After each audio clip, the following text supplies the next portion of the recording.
Erev Tov à tout le monde, très heureux de vous retrouver à nouveau donc pour ce cours de Pirkei Avot. Et on va aborder, attendez, je crois que voilà, c'est plus simple pour voir encore mieux.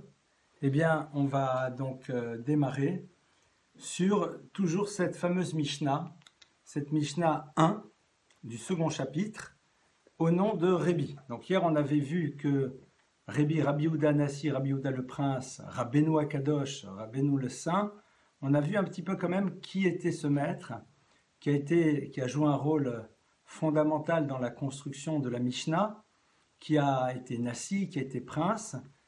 Il était important quand même d'avoir une idée un peu plus claire de qui est ce personnage avant de commencer à lire ses enseignements.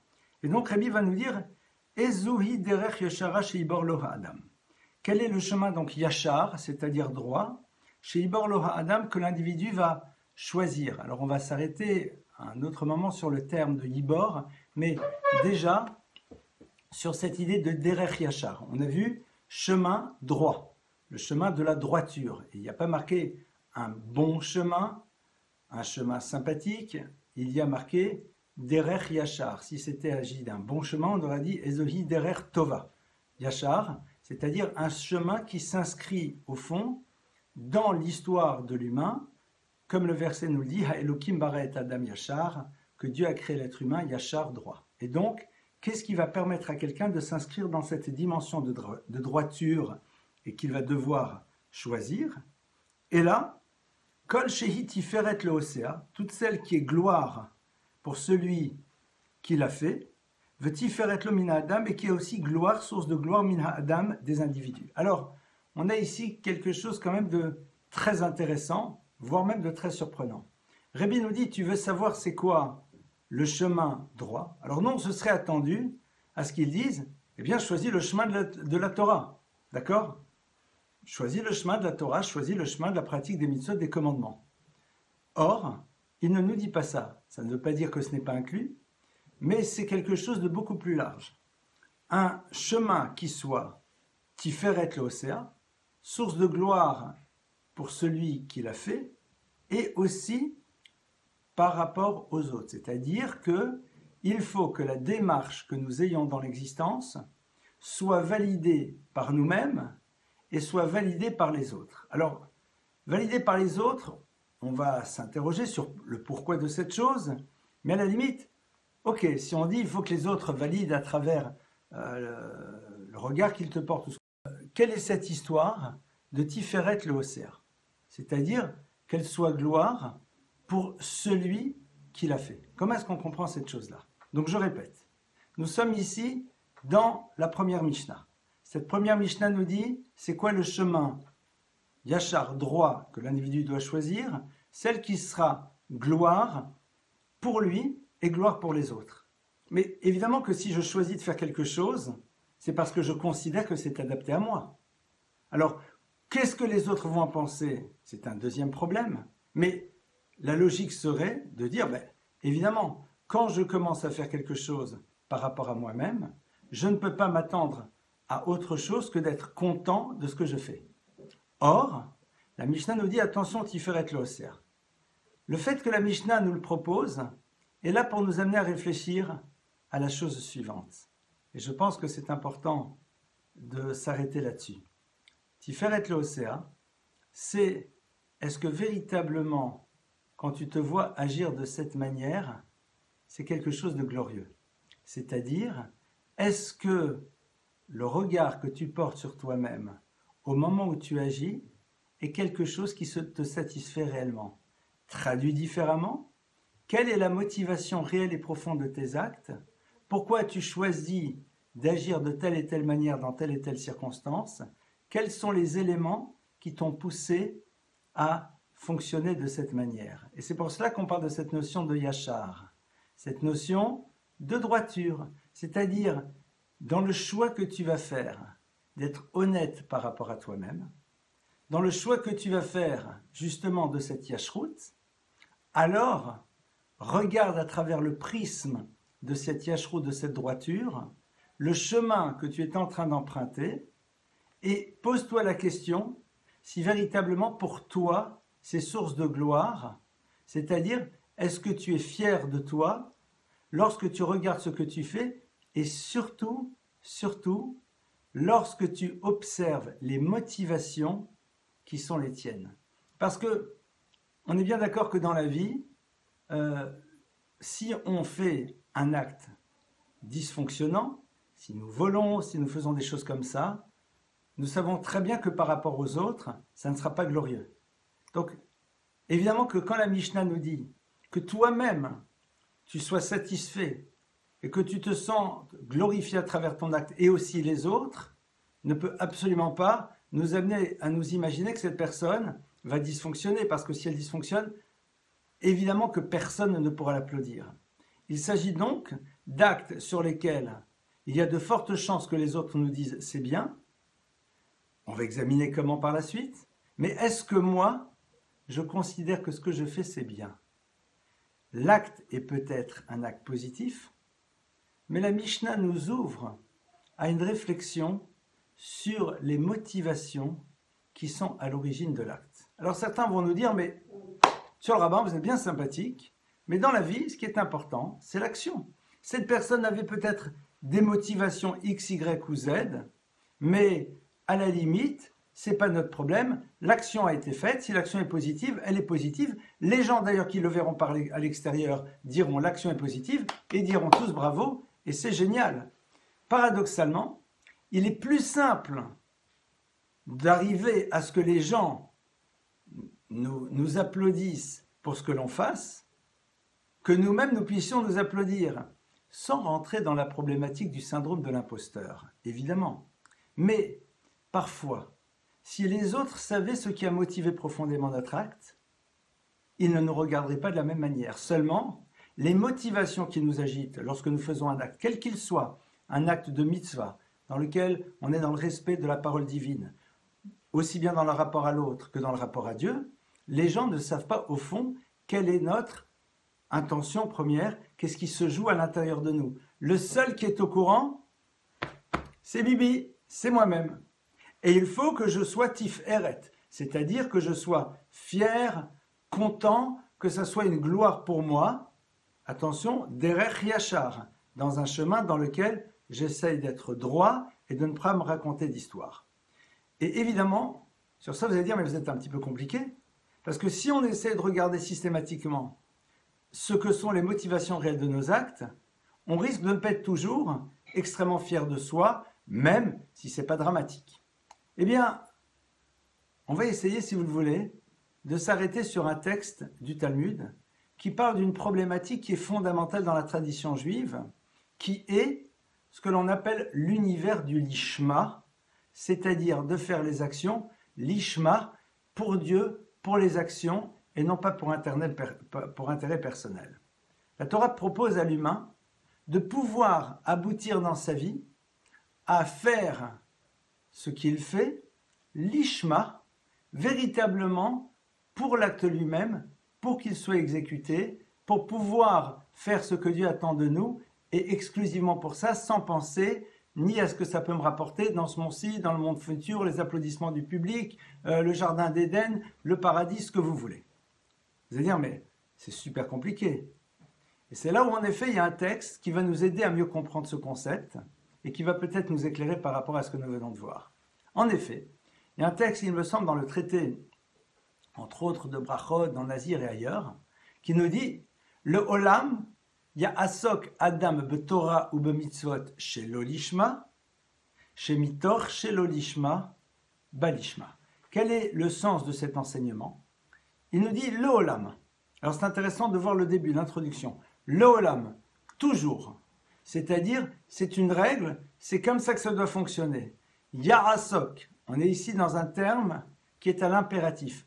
Il s'occupera, Ha'adam l'individu, Betorah ou Bemitzvot, Shelo Lishma, de l'univers de l'étude de la Torah et des commandements, Shelo Lishma, pas dans le bon but. Vous avez bien entendu, pas dans le bon but. Pas dans le but de faire les choses pour Dieu. Shelo Lishma, dans un but intéressé. C'est comme ça que tu dois commencer, c'est comme ça que tu dois faire. commencer à t'investir dans Torah et Mitzvot chez l'Olishma de manière intéressée. Chez Mitor, chez l'Olishma, Balishma. Car à partir d'une démarche qui n'est pas l'Ishma, c'est-à-dire pour Dieu exclusivement, tu en arriveras à le faire à terme exclusivement parce qu'il te l'a demandé et pour que les choses soient faites. Le concept de l'Ishma est très difficile à atteindre. C'est un vrai travail. Seulement, les maîtres du Talmud ont ici un enseignement qui est passionnant. Ils nous remettent de nouveau face à notre réalité humaine. Ils nous mettent à nouveau face à ce que nous sommes réellement, c'est-à-dire des êtres qui avançons dans la vie d'abord parce que nous cherchons un intérêt dans les choses. Ça n'a rien de péjoratif. Vous savez, le lolishma, par exemple, avoir une démarche spirituelle, lolishma qui n'est pas pour Dieu en premier lieu, mais d'abord par intérêt, c'est quelque chose, je pense, qui se retrouve chez quasiment tout le monde. Pourquoi ? Parce que souvent les personnes vont aller vers une pratique des commandements dans l'espoir d'une vie meilleure, pour pouvoir se débarrasser d'une angoisse existentielle, par peur de la difficulté, des souffrances, que sais-je. Il y a toujours une motivation première qui est à l'origine d'une démarche. Quelqu'un qui dit demain, la grâce m'est tombée du ciel et Dieu pour toi, Dieu, etc. Bon, why not, comme dirait l'autre, mais il y a toujours une réponse à quelque chose qui nous intéresse, sans que ça soit péjoratif, évidemment. Les maîtres du Talmud nous disent le olam, toujours ya'asok, c'est-à-dire en deux mots, on ne se raconte pas d'histoire. Le point d'entrée, le point de départ de cette démarche est avant tout guidé par ce que cela va m'apporter de manière concrète à moi. Ça, c'est comme ça que ça fonctionne. Mais, lorsque ce point de départ est clair, mais que j'ai envie d'arriver à pouvoir me rapprocher de faire les choses pour elles-mêmes et de réussir à m'investir sans penser aux bénéfices que je peux en avoir, alors les choses sont radicalement différentes. Et c'est peut-être ici un premier éclairage sur cet enseignement, c'est-à-dire derech yachar, un chemin de yashrut, c'est-à-dire un chemin dans lequel on ne se raconte pas d'histoire, on essaye d'être le plus droit possible. C'est quoi ? C'est celui dans lequel toi-même tu peux être fier, celui dans lequel toi-même tu peux t'applaudir. Pourquoi ? Parce que justement, tu as réussi à identifier les raisons qui t'ont amené à avoir cette démarche. Tu es clair que parfois, elles ne sont pas aussi pures et merveilleuses que ce que l'on voudrait croire. Et donc, à partir de ce moment-là, elle peut devenir aussi par rapport aux autres quelque chose qui est source de gloire. Parce que lorsque quelqu'un voit qu'une personne ne veut pas se raconter d'histoire et n'a pas envie à un moment d'être celui qui cache ses intentions premières à ce moment-là, eh bien, paradoxalement, c'est cette personne qu'on peut glorifier. Quand on arrête de vouloir se raconter des histoires, eh bien, c'est à ce moment-là où l'autre perçoit une forme d'authenticité à l'intérieur de la démarche. L'autre ne le sait pas. Mais j'ai envie de dire qu'il y a ici une forme de point de passage presque spirituel qui passe entre l'individu et l'univers de ceux qui le croisent. Lorsque quelqu'un essaye au plus profond de lui-même de ne pas se raconter d'histoire et qu'il se dit au fond, ce qui me pousse à faire ça, bien sûr, c'est parce que j'ai envie de bien faire, parce que j'y crois, parce que au plus profond de moi-même ça me plaît, mais je vois très bien, regardez, on va prendre un exemple très simple, très très simple. Dans l'univers du don, d'accord ? Dans l'univers du don, il y a des personnes à qui on donne plus, d'autres à qui on donne moins. Don, ce n'est pas nécessairement de l'argent, c'est don de temps, don d'énergie, don de présence, don d'écoute. Arrête de la raconter, mon frère. Tu sais très bien que si c'était une personne A, tu aurais donné de cette manière, de ton temps, de ton écoute, de ton argent, de ce que tu veux. Quand il s'agit de quelqu'un qui s'appelle B, tu le fais, mais pas de la même manière. On est d'accord. On est d'accord, en tout cas, c'est valable pour nous tous. Donc, il y a quelque chose qui s'appelle de ton intérêt personnel à l'intérieur de ta démarche qui reste quand même très belle. Tu as une recherche de satisfaction personnelle dans l'acte que tu fais, et c'est ça qui parfois va conditionner cet acte, qui sera présent, qui sera absent, ou qui sera présent sous une forme A, et vis-à-vis d'un tiers sous une forme B. C'est vrai. C'est vrai. Les circonstances de la vie font que parfois on s'investit plus dans quelque chose. Mais si les circonstances n'étaient pas les mêmes, on ne ferait pas ça de la même manière. Lorsque l'on est en train de prier, au moment où on doit courir prendre un avion, et la prière que l'on a à d'autres moments, elle n'est pas la même. Pourquoi ? C'est le même Dieu, c'est la même prière. Je ne parle pas du cas où tu es super en retard. Parce que dans un cas, eh bien, tu es là dans ton camp en train de vite prier. Dans l'autre cas, tu es dans un cadre dans lequel on t'observe. Et le fait d'être observé va jouer un rôle à l'intérieur de la manière dont tu vas prier.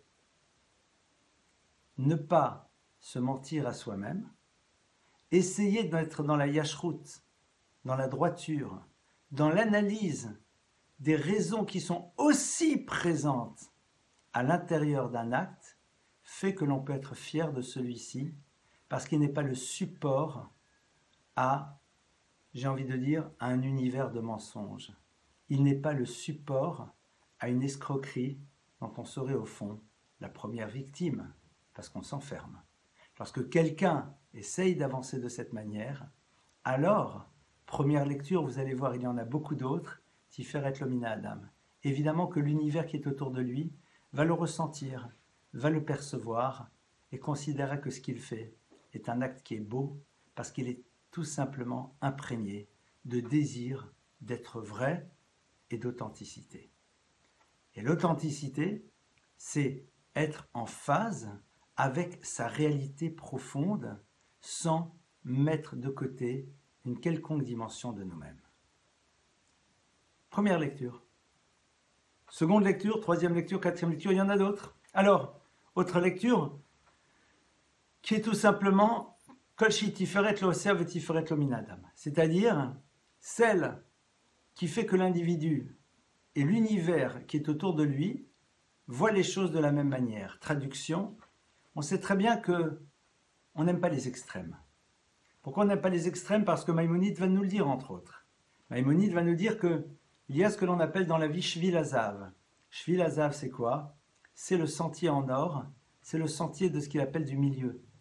Le fait de réussir justement à être en équilibre dans l'intérieur, à l'intérieur de toutes nos manières de fonctionner dans tous les domaines. Ne pas être trop avare, ne pas être trop dépensier, etc. etc. Tiferet lo oser tiferet lo min adam. C'est-à-dire que, au fond, celles et ceux qui sont autour de nous applaudissent cette manière d'être, et donc, de facto, elle est applaudissable par nous-mêmes. On doit, au moment où on agit, s'interroger sur la manière dont les autres vont percevoir l'acte. Alors, attention, et c'est là où on arrive sur un terrain méga glissant. Je ne dois pas conditionner mon acte fonction de ce que les autres vont en penser, mais je dois me dire, au fond, comment les autres pourront-ils comprendre l'acte que je fais ? Et à partir de là, m'interroger si je ne suis pas peut-être dans une extrême. Et à partir de ce moment-là, agir de manière plus équilibrée. Je vais vous donner un exemple très simple que le Talmud nous donne et qui va illustrer un petit peu ce propos. La Gemara, le Talmud, lorsqu'il nous parle de l'univers de la prière, eh bien, il va se poser la question de la posture que l'on doit avoir face à Dieu en prière, des mouvements que l'on peut avoir, que l'on ne peut pas avoir. Et le Talmud nous décrit un maître parmi les maîtres qui s'appelle Rabbi Akiva. Et Rabbi Akiva, le texte nous dit que on le retrouve au début de la prière dans un coin de la pièce, et à la fin de la prière, il est totalement à l'opposé de la pièce tellement il s'est agité, il s'est prosterné, que sais-je. Alors, évidemment, là-bas, le Talmud est très surpris parce que dans la posture que l'on demande d'avoir dans la prière, les gesticulations en tout genre ne sont pas spécifiquement recommandées, comme dit le texte. On est là dans une certaine posture. Plus que cela, comment la communauté va-t-elle voir cela? Plus que cela, en étant dans ces mouvements permanents qui prennent du temps, on fait attendre à la communauté. Il y a un concept que l'on appelle tircha de tzibura. On n'a pas le droit d'imposer à la communauté des attentes trop longues dans tous les domaines de la prière. Et le Talmud nous dit, non, il y a une différence. Dans un cas, c'est lorsqu'il est complètement seul. Dans l'autre cas, c'est quand il est confronté à la communauté. Ça veut dire quoi? Ça veut dire qu'en effet, cette dynamique qu'il a, il se rend bien compte que s'il exprime face aux autres, est quelque chose qui pourra les étonner, les surprendre, voire les choquer. Et c'est la raison pour laquelle, au moment où il est min ha'adam face aux autres, il prend une posture qui ne sera pas choquante par rapport à ceux qui le regardent. Attention, ça ne veut dire d'aucune manière renoncer à ce que la halakha, ce que la loi pure dit, c'est-à-dire la halakha, c'est ce que j'appellerais le minimum syndical, le PPCD, le plus petit dénominateur commun. Sur ça, c'est pas négociable. Rabbi Akiva n'aurait pas à un moment décidé d'enlever sa kippa ou de faire, que sais-je, des choses qui étaient interdites par la loi, et ce, quel que soit le regard que la communauté va porter sur lui, ce qu'ils penseront. Ce que la communauté pensera, ce que le regard de l'autre pensera, si à un moment je suis dans ce que la halakha me demande, la question ne se pose pas. Mais ça va nous amener à nous dire au fond, au moment où nous agissons, et que il y a Adam, qu'il y a l'autre qui est là, interrogeons-nous si notre démarche ne peut pas lui paraître choquante. Et si elle est choquante, alors elle n'a pas lieu d'être, sauf si bien sûr, ce qui choque l'autre, c'est que nous soyons dans le respect de la loi. Dans ce cas-là, on n'y peut rien, parce que si l'autre, ça le choque que je me promène avec une kippa ou que je fasse une bénédiction avant de manger ou de boire, j'y peux rien. Par contre, au moment où je suis dans un univers face à moi-même, je veux faire la bénédiction et je m'arrête, et je ferme les yeux et je dis Baruch Ata Hashem Elokeinu Melech Haolam Shehakol Niya Bidvaro. Attention, je ne me raconte pas d'histoire. Enfin là, il ne s'agit pas de moi, hein. J'ai fait une imitation de gens qui savent ce qu'ils font quand ils font ce genre de bénédiction. Pourquoi? Parce que je m'imprègne de chaque mot. Plus que cela, je connais le sens mystique. D'accord? Et donc le barour, c'est tous les sens mystiques qu'il y a, les unions qui se passent dans les mondes supérieurs. Je suis profondément authentique, on va dire. D'accord? La personne qui le fait est profondément authentique. Elle sait très bien que là-dedans, il y a le désir d'accéder à quelque chose d'élevé, mais elle n'est pas là pour se raconter des histoires. Mais vous êtes dans une réception, vous êtes avec d'autres personnes. Et vous commencez Baruch Havoa Tata Hashem Elokeinu Melech Haolam. Quelque part, il y a quelque chose qui gêne. Qu'est-ce qui gêne? Il joue la comédie, il veut qu'on le regarde, il a besoin de faire du bruit. D'ailleurs, vous verrez que, bien sûr, si vous êtes dans un environnement, entre guillemets, de personnes qui ont l'habitude, de personnes qui savent qui est face à eux, que cette personne-là sait que les gens savent ce qu'il fait, alors ça sera plus simple. Mais vous êtes dans un environnement X, Y, Z, vous ferez Baruch.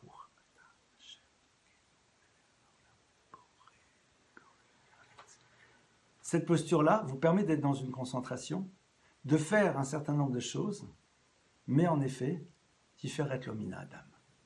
Et c'est là où, en effet, il y a une réflexion à avoir. Non point que je dépende du regard du tiers et que je supprime ce que je suis, mais évidemment, pour que ça soit Tiferet lo min Adam, c'est-à-dire que ça soit quelque chose de beau par rapport à l'autre, alors à moi de m'interroger par rapport à l'acte que je fais. En reprenant à nouveau l'idée, c'est que ce n'est pas quelque chose qui se fait au détriment de la halakha, de la loi, et ce, sans aucune ambiguïté. Eh bien, donc ça c'est encore une autre explication. Une autre explication, vous allez voir, il y en a pas mal et elles sont toutes complémentaires. tout celle qui est gloire pour lui, source de gloire pour lui et source de gloire parmi les autres. Alors le terme, j'aime pas tiferet, gloire, splendide, j'ai pas en vérité la bonne traduction du mot, mais on peut traduire aussi de cette manière. Les gens ne voient pas de manière générale ce que l'on fait dans le rapport à Dieu. Par contre, ils voient ce que l'on fait dans le rapport à l'autre. Eh bien, il faut que par rapport à toi-même, ce soit quelque chose de glorieux, c'est-à-dire que les actes que tu fais soient des actes authentiques dans le rapport à Dieu, et que la même chose se passe dans le rapport à l'autre. C'est-à-dire que ici, Rabbi nous dit, attention de mettre sur le même plan la relation que tu as à Dieu et la relation que tu dois avoir avec les autres. C'est-à-dire, tu ne dois pas décider que la relation à Dieu est fondamentale et les autres, on s'en occupera quand on s'en occupe, ou au contraire, comme beaucoup aiment faire, la relation à l'autre, l'altérité, l'autre. Bon, et puis Dieu, on lui donne un petit pourboire en allant faire un petit peu de gymnastique à la synagogue, de faisant quelques petites ambiances de rituels très sympathiques, au passage, pas trop coercitives, et puis on passe à côté, et puis salut tout le monde et à demain. Non, il faut que les deux soient présentes. Et je conclurai sur cette histoire qui est une histoire vraie, avec un maître qui s'appelait le Rav Chaim Brisk. Rav Chaim Brisk, qui était justement quelqu'un qui, dans le rapport à Dieu, était dans l'exactitude, était dans la droiture, était de l'authenticité. Rav Chaim Brisk était connu comme quelqu'un qui était très rigoureux dans l'application de la halakha, de la loi. C'était quelqu'un qui était très vigilant par rapport à cela. Et j'ai déjà raconté cette histoire, mais je la raconte à nouveau, parce que c'est une histoire vraie et elle est très très intéressante. Rav Chaim Brisk, maître parmi les maîtres, eh bien, recevait chez lui à sa table le Shabbat et les fêtes, toutes les filles, enfin toutes, je ne sais pas, mais un certain nombre de filles mères de la ville de Brisk, c'est-à-dire de femmes qui avaient eu un enfant hors mariage. Et bien sûr, les gens, quand même, c'est pas, on va dire, c'est pas la crème de la crème, n'est-ce pas, comme diraient les autres. Eh bien, ça c'est pour les gens bien pensants, n'est-ce pas, hein. Mais après, Brisk n'était pas de ces gens bien pensants. Il disait, je comprends pas. Depuis quand c'est marqué que parce qu'une jeune femme a eu à un moment un enfant hors mariage, qu'elle ne peut pas être invitée Shabbat à ma table? En quoi ça l'invalide? Après, Brisk était aussi vigilant dans les mitzvot, dans les commandements, qui avaient trait au rapport à Dieu, que celles qui avaient trait au rapport à l'autre. Et ça, c'est important de le savoir. Tiferet minosea, tiferet lo min adam, cette double dimension, c'est-à-dire que aussi bien dans le rapport à Dieu, c'est-à-dire de soi par rapport à soi, que dans le rapport à l'autre, tiferet lo min adam, que les deux soient en phase l'une avec l'autre. Je vous remercie pour votre écoute. Je vous dis Laïla Tov et Bezrat Hashem, à demain pour la suite de cette Mishnah.